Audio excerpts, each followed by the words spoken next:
আপনি যদি ভাগে কুরবানি দিতে চান এটি জায়েজ আছে, এবং একটি উটে বা মহিষে বা গরুতে আপনি সর্বোচ্চ 7টি ভাগে কুরবানি দিতে পারবেন ইনশাআল্লাহ। এ ব্যাপারে সহিহ মুসলিমের একটি হাদিসকে আমরা এখানে উল্লেখ করতে চাই।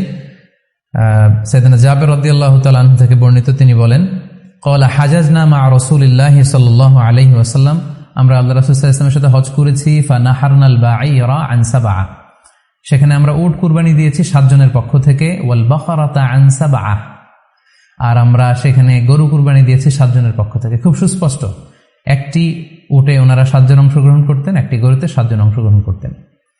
তো এই হাদিসের আলোকে অনেকে বলে থাকেন যে এটি হজের সময়, সফরের সময়, কিন্তু মুকিম অবস্থায় 7 ভাগে দেয়া যায় না। আসলে এই কথাটিও ঠিক নয়, কারণ সুনানে আবু দাউদের আরেকটি হাদিসে এসেছে যেখানে আল্লাহ রাসূল সাল্লাল্লাহু আলাইহি ওয়াসাল্লাম সুস্পষ্ট বলেছেন, সেখানে হজ বা কোনো সফরের উল্লেখ নেই। সেটা হচ্ছে জেনারেল স্টেটমেন্ট, অর্থাৎ আল বাকারাতু আন সাবআ, গরুতে সর্বোচ্চ 7 অংশ দিয়ে কুরবানি দেয়া যায়।